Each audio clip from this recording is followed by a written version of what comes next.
bonsoir et bienvenue dans ce nouvel épisode de Taisez-vous. Et oui, ça va bien? Ça va et toi? Ça va. Nickel. Bonjour Leïla. Bonjour. Comment ça va? Oui, ça va bien et vous? Ça va. Très bien. On reçoit aujourd'hui Leïla pour une thèse en géographie. C'est bien ça. C'est bien ça? Alors dans le podcast précédent, on a déjà parlé un peu de transfrontalier, de parcs transfrontaliers. Là, tu nous parles d'un fleuve transfrontalier. Est-ce que tu peux nous expliquer du coup ce que ça veut dire? D'accord. La différence par rapport au parc transfrontalier, c'est que c'est décidé entre les États. Donc, on décide ensemble de coopérer autour de parcs qu'on va mettre en place, on va mettre en commun. Or, pour les fleuves transfrontaliers, c'est des fleuves qui préexistent aux États. Donc, les États avant les frontières, en fait. Exactement. Et donc, là, c'est vraiment différent parce que c'est pas les mêmes enjeux. Et souvent, il y a des enjeux déjà historiquement, conflictuels entre les États, pour déjà constituer ces États. Il y a souvent des États qui étaient un seul État à la base et qui après sont éclatés en plusieurs États. Et là, l'enjeu n'est pas le même parce que si ça ne marche pas pour les parcs, on va juste décider d'arrêter cette coopération et c'est bon, c'est fini. Or, pour les fleuves, c'est pas possible parce que c'est l'hydrographie qui a décidé ainsi. Ouais. C'est l'hydrologie, le fleuve, il prend source ici et il se jette ici. Donc, on ne peut pas changer l'histoire, on ne peut pas changer la source de ces fleuves. Voilà. Et du coup, on imagine qu'il y a des pays qui peuvent se faire... du coup, virer, entre guillemets, d'un fleuve. C'est possible, ça ? Pas vraiment. Donc, je vais rentrer un peu dans le vif du sujet. En fait, c'est l'enjeu de ces genres de fleuves. Déjà, un fleuve transfrontalier, c'est un cours d'eau partagé entre au moins deux États. Souvent, c'est plus que deux États, mais souvent, c'est deux États. Et on a des pays amont, donc des pays situés, le cours d'eau, il prend source dans un État. Ou bien parfois des montagnes, comme pour l'Himalaya, pour le Gange, ça prend source dans l'Himalaya, mais il traverse l'Inde avant d'arriver au Bangladesh. Donc, le pays source, le pays amont, c'est l'Inde. Donc, le pays en amont, il va, puisqu'au nom de la souveraineté nationale sur les eaux qui prennent source de son territoire, il va décider d'utiliser ou d'accaparer ces eaux en mettant en place des barrages pour contrôler ce fleuve. Donc, c'est dans ce cadre où s'inscrit mon travail de thèse, c'est plus voir et analyser, étudier ces relations conflictuelles entre ces pays qui mettent en place des barrages en amont du fleuve et ces pays en aval qui dépendent largement. Exactement. Mais là, tu parles de souveraineté, du coup, par rapport à un fleuve. La souveraineté, elle est uniquement du pays qui prend sa source? Non. Ou c'est par rapport, en gros, on va dire, c'est quand on suit le cours d'eau?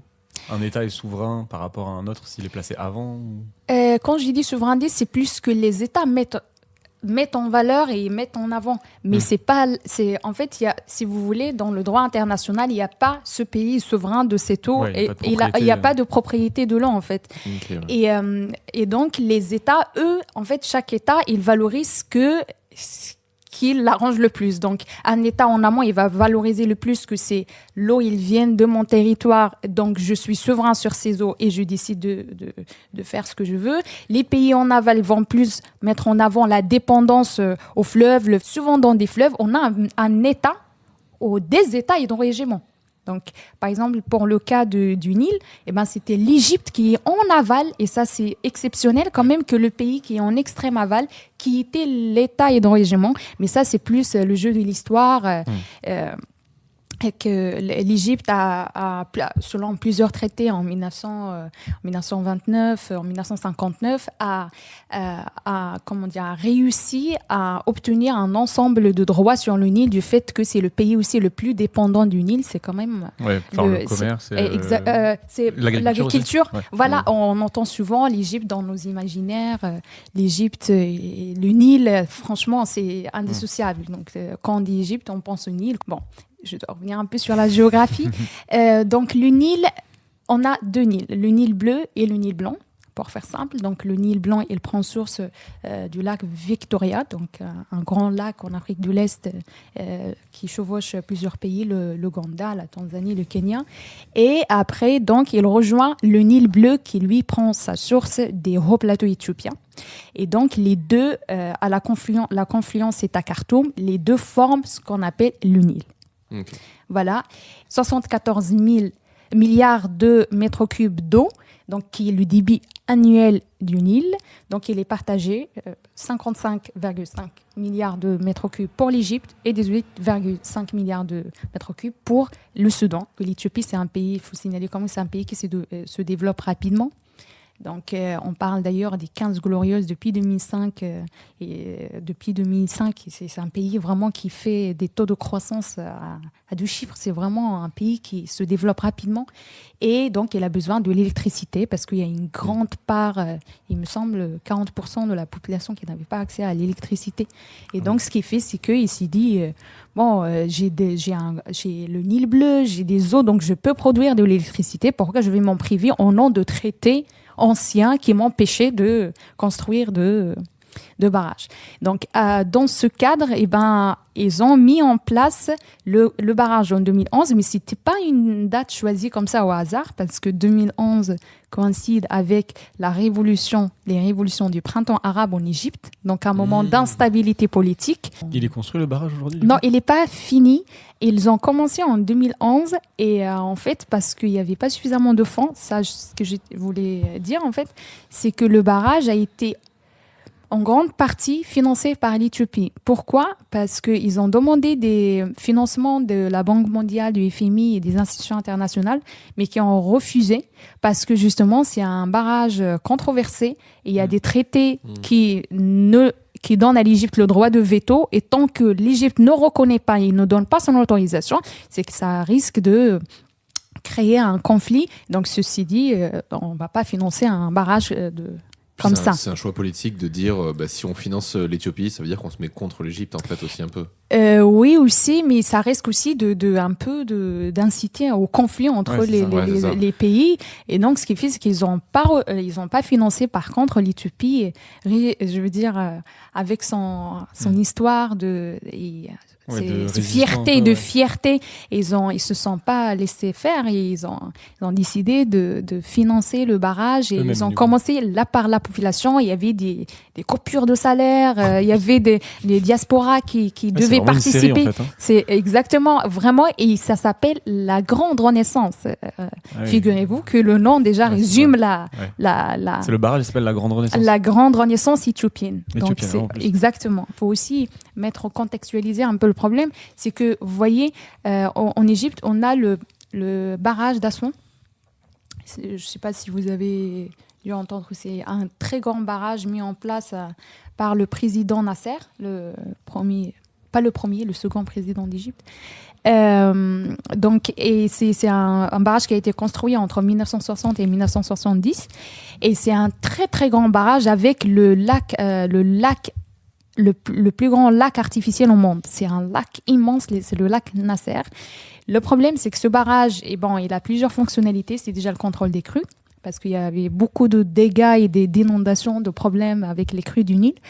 Et le contrôle des crues, l'irrigation, mais la production de l'électricité, donc l'hydroélectricité. Le fait de construire un barrage en amont, ça réduit le débit.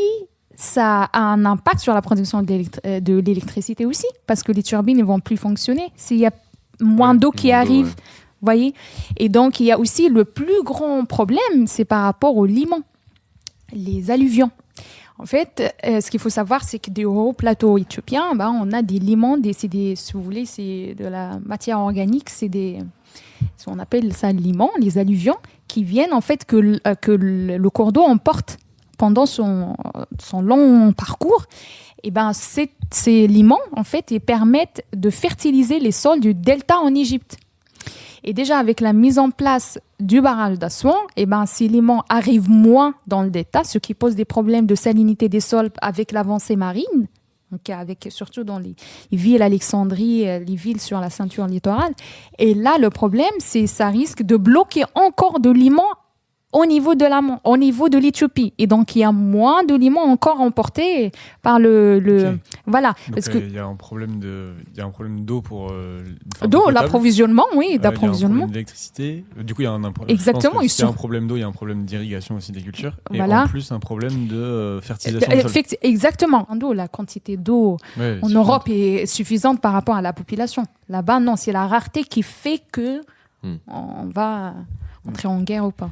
Et la différence avec le problème sur le Nil et sur le Gange, du coup, parce que tu disais que ton sujet test était aussi axé sur le Gange, oui. Parce que là, tu disais que en fait, c'est le pays en aval qui est en gros plus souverain du Nil. Enfin, c'est l'Égypte qui est plus. Oui, pas souverain, c'était pour mais qui le gère. cas du Nil, c'était l'hydrohégément. Ouais, c'est ça. C'est le terme, l'hydrohégément. Et c'est pas la même chose du coup pour.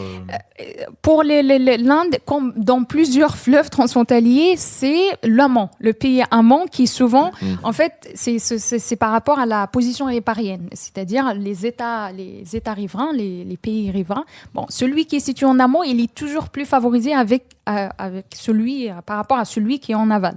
Et pour le Gange, pour revenir un peu sur le cas du Gange, eh ben, on a le barrage a été construit aussi comme pour l'Égypte. Et d'ailleurs, c'est pour ça que c'est très intéressant de comparer ces deux cas de barrage, parce que dans ces deux cas de barrage, les deux pays en amont, l'Éthiopie pour le Nil et l'Inde pour le Gange, ont mis en place ces barrages dans un moment d'instabilité dans le pays en aval. Pour l'Égypte, je vous ai dit, c'était les printemps arabes, les révolutions. Et pour le Bangladesh, c'était la guerre d'indépendance. Vous voyez ? Donc, il faut revenir un peu à partir de la partition de l'Inde en 1947. Donc, c'est une partition à la base religieuse, donc, entre les hindous, donc l'État de l'Inde et le Pakistan. Et là, on avait le Bangladesh, en fait, il faisait partie du Pakistan. En fait, il y avait une partition sur la base religieuse, les hindous en Inde et les musulmans au Pakistan. Et après, il y avait une guerre entre il y avait une guerre interne au Pakistan qui a donné lieu à une séparation entre le Pakistan occidental et le Pakistan oriental, qui est maintenant le Bangladesh. Vous voyez ? Donc, on a, si vous voyez la carte de l'Inde, on a à l'ouest, on a le Pakistan, et à l'est, on a le Bangladesh. Mais les deux, en fait, avant, ils formaient un seul pays. Donc, le Bangladesh, quand il a accédé à son indépendance en 1971, donc le barrage a déjà commencé. L'Inde a commencé déjà à construire son barrage de Farakka. La construction du barrage a duré presque 15 ans, donc de 1960 jusqu'à 1975. Le problème, c'est que c'est vraiment dans ce genre de barrage, on a un barrage juste à quelques kilomètres de la frontière, et vous pouvez vous en douter pourquoi. En fait, c'est pour éviter que ces impacts ne soient ressentis sur nos territoires. Donc, on le met plutôt vers la frontière. Comme ça, s'il y a des impacts, c'est pas chez nous, quoi. Exactement, c'est plus les autres pays. Et donc, comme pour le barrage de la Renaissance, il est à une trentaine de kilomètres du Soudan, de la frontière soudanaise, et ben pour le barrage de Farakka, et ben il est à 14 km de la frontière Bangladesh, c'est vraiment à côté. Et l'eau du Gange, quand il arrive en Bangladesh, ça s'appelle pas le Gange, c'est Padma, c'est le fleuve du Padma, et qui alimente quand même toute la partie ouest du Bangladesh, et dont la population dépend fortement pour l'agriculture. C'est une population majoritairement campagnarde. Il y a beaucoup de villages dans cette région, et donc le Gange est vraiment la plus grande source d'eau pour cette région. Le problème, c'est pas juste la réduction de débit. Pour le coup, le problème avec l'Inde, c'est que depuis que ce barrage a été mis en place, on recense plusieurs cas d'inondation, parce que le Bangladesh aussi a des moussons. Alors, je suppose du coup que c'est pas possible actuellement, mais est-ce que dans ta thèse, il était prévu que tu ailles te rendre du coup sur ces barrages pour te rendre compte aussi de te rendre compte toi-même de l'impact qu'il a en fait? Bien sûr que c'est prévu, et j'ai déjà prévu une mission de terrain le mois de mars 2020, et justement c'était pas possible parce que c'est tombé directement en plein lockdown. Déjà il y a la crise pandémique qui nous empêche d'aller sur le terrain, surtout dans des terrains un peu très éloignés comme ça. Un terrain africain, un terrain asiatique, c'est un peu... Puis des terrains très conflictuels en plus, et, je suppose. Donc, Ouais, bon, c'est pas l'aspect, je veux dire, bon, sécurité politique, c'est pas vraiment ce qui m'a le plus inquiété, c'est plus vraiment la pandémie, tu sais, et la gestion de la pandémie dans ces pays. Et tu disais qu'il y allait avoir certainement d'autres études sur d'autres barrages. Est-ce que tu as une idée des barrages que tu... Mais il y en a c'est toi qui plus. les as choisis, ces deux premiers, ou c'est... Oui, c'est moi qui ai choisi le barrage de la Renaissance, c'est le plus, pour moi, pour l'instant, c'est le plus pertinent. Pourquoi? Parce que c'est vraiment contemporain et j'ai, pendant mes années de thèse, d'accompagner justement tout ce processus et ces tensions. Pour les autres barrages, on en a beaucoup de barrages controversés de ce même genre. Déjà, il y a un barrage sur El Rio Paraná en Amérique latine. Donc, entre le Brésil, c'est un barrage construit par le Brésil et aussi en partie par le Paraguay, mais qui a un impact fort sur la biodiversité aquatique, plutôt pour le Paraguay. Déjà, dans mon travail de thèse, je compte faire une sorte de recension de tous les cas de conflit autour des fleuves transfrontaliers avec ces barrages un peu controversés et de pouvoir un peu... je ne vais pas proposer parce que c'est clair, ce qu'il faut faire, c'est trouver un traité un peu qui peut arranger tout le monde. Exactement. L'objectif, c'est plus de tirer la sonnette d'alarme en fait sur ce genre de conflit et de dire que, puisque avec les facteurs que je viens de vous citer juste avant là, sur la croissance démographique, tout ça, ça risque de encore empirer la donne et ça risque de dégénérer vers exactement plusieurs. Donc l'idée pour moi, c'est plus de faire ce travail déjà un état de l'art de tout ce genre de conflits, de les recenser, de pouvoir cartographier, de faire des belles cartes de l'emplacement de tous ces barrages en tenant bien sûr compte de plusieurs indicateurs et variables par rapport à la proximité par rapport à la frontière, à quel moment ce barrage peut être un risque, parce que le barrage c'est pas un risque juste du fait de ses fonctions, il peut avoir un risque même de sécurité si le barrage s'effondre. Oui. Il y a un lac de rétention. Et c'est un objectif direct de ta thèse là, de recenser un petit peu tous ces conflits, tous ces barrages justement pour mettre un peu en lumière ce qui peut arriver, ou c'est un objectif plus personnel, tu penses? C'est les deux. C'est les deux. C'est les deux, mais c'est plus aussi par rapport à la thèse. Oui, j'aimerais bien. C'est indispensable pour moi de faire cet état des lieux, un peu de tout, de faire, si vous voulez, de faire une grosse base de données autour de ces barrages et de pouvoir les analyser, voir exactement, voilà, voir où se situent les conflits, pourquoi on a ces conflits, pour pouvoir faire des modèles de prévision, pouvoir dire, voilà, si on continue sur ce chemin, on va avoir une multiplication de ce genre de conflits, de ce genre de tensions qui peuvent mener plus tard à des guerres. Okay. Donc l'objectif, c'est vraiment de revenir sur voilà ce que j'ai comme données pour rebondir et faire une sorte de prévision. Ouais. Ouais. C'est un des objectifs, c'est pas le seul. En fait, c'est une étape indispensable, mais il y a bien sûr d'autres objectifs qui se dessinent.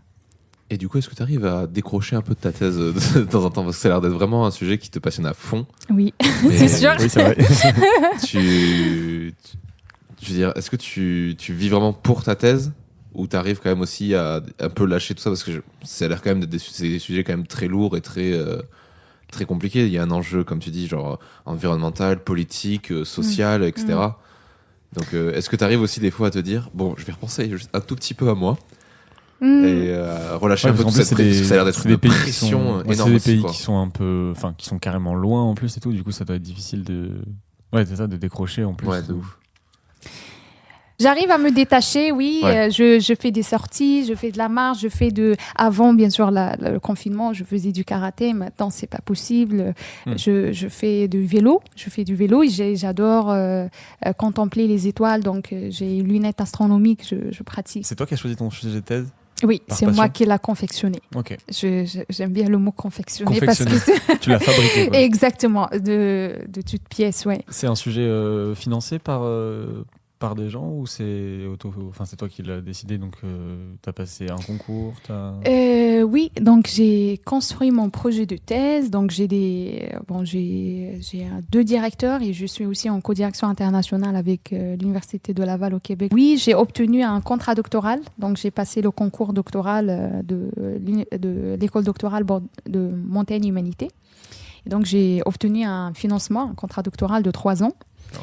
Pour mon projet des stars. Ouais, de ouf, hein. de 3 ans pour mon sujet de thèse et pour travailler sur mon travail de thèse. Et je donne aussi des cours donc, en tant que chargée de TD à l'université. De première année aussi Non, les licences 2 et licence 3, histoire et géographie. Ok. Oui, voilà. Licence 2 et licence 3. J'ai une question qui n'est pas du tout en rapport avec ta thèse. Oui. Comment ça va? Mais est-ce que ça va? Non, c'est vrai. En fait, ça va bien de popper. Genre, t'es passionné par l'eau, du coup, et par l'astronomie. Oui. Quid, du coup, des questions d'eau sur les autres planètes? Oui. Bah écoutez, ça fait un moment qu'on discute. Je pense qu'on a toutes les informations qu'il nous faut. Tu veux passer à ton interro? Ouais. En Ouais. plus, là, je suis chaud. T'es chaud? Ouais, je suis chaud. Oh, alors, t'aurais jamais dû dire. Ah, se planter. Non, je rigole. Je suis à fond avec toi. Ok. C'est l'interro de Robin.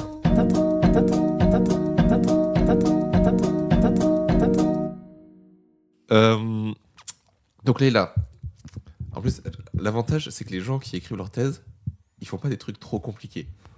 Il va lire ton titre, Non, c'est mais le en résumé. fait, le résumé de ta thèse, c'est d'étudier la guerre de l'eau, entre guillemets, puisque c'est pas encore vraiment... Voilà, au travers du coup de différents barrages, et c'est d'un point de vue social, environnemental, politique, j'en oublie un.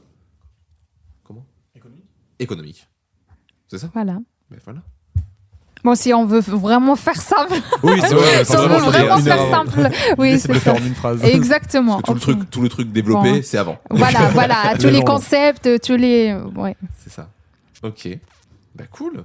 Et qu'il y a certainement aussi beaucoup de problèmes qui risquent d'arriver dans le futur à cause du réchauffement climatique et de l'accroissement de la C'est population. d'anticiper du coup ces problèmes. Aussi. Exactement, oui, pour faire une analyse un peu de tous ces facteurs. Ouais. Ce qu'il faut signaler aussi, c'est que je m'insère un peu dans le champ de l'hydropolitique, qui est quand même, si vous voulez, la géopolitique, mais de l'eau, en fait.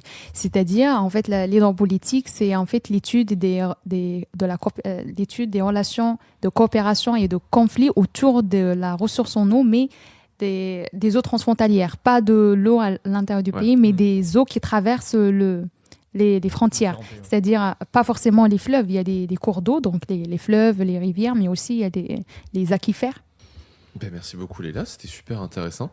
Merci, j'espère que Ouais, je vous non, ai mais pas t'es trop ennuyé avec Bah mon non, sujet de thèse. Passionné, je pense que Tu t'es m'as un la peu fait peur. première. Ah non, mais t'es la première à nous avoir enchaîné d'informations comme ça. Hein. C'est impressionnant. On avait quasiment aucune question au final. Bah oui, parce qu'en fait, t'as Eh ben, répondu au fur et à désolé. mesure les questions qu'on pose. Mais non, mais c'était Désolée, parce c'était hyper Ah intéressant. non, mais ça montre que tu connais ton sujet et que, Que t'es en plus, tu passionné, te passionnes. ça, Quoi, ouais. donc c'est Merci. génial. Mais si, ouais, voilà, si, Moi, si- ça m'a fait peur, par contre. Ça t'a fait peur un Non, peu. non, ça m'a- Voilà, donc en vrai, bah, si tout ceci vous a plu, vous pouvez du coup partager l'épisode autour de vous. On est sur Deezer, Spotify, Apple Podcast, YouTube, Ocha, SoundCloud. SoundCloud aussi, J'essaie de trouver celui qui Podcast Addict, Addict. Google Podcast. Ah, tu l'as mis. Oui, en fait, depuis le début. C'est ça. Voilà, n'hésitez pas à mettre 5 étoiles, à le partager autour de vous. N'hésitez pas à participer si vous êtes doctorant. Voilà, participez. Ou ancien doctorant. Venez, on vous accueille. On a le Discord où vous pourrez peut-être retrouver Leïla pour lui poser toutes vos questions pertinentes, bien évidemment, et où tu pourras nous inonder d'informations. Oh, insupportable. Voilà, on a d'autres podcasts sur Audio Mori, comme toujours dans les bons coups et Divine Féminine. Jean anime aussi son propre podcast Parlons Sensibilité. On vous recommande bien évidemment d'aller écouter tout ça. Voilà, une petite recommandation peut-être, Leïla? Non. Euh, Tu entends, essayer on t'a je veux dire, de conserver l'eau parce qu'il Ouais. y a d'autres sociétés qui souffrent pour avoir accès à cette ressource et denrée très très rare, que ce soit à cause de la pollution, que ce soit à cause de ce genre de, comme je vous dis, des tensions autour de la ressource. Donc, essayez, quand vous utilisez de l'eau, de l'utiliser, être raisonnable dans son utilisation et bien la protéger en ayant souvent en tête l'image de ces gens qui n'ont pas accès.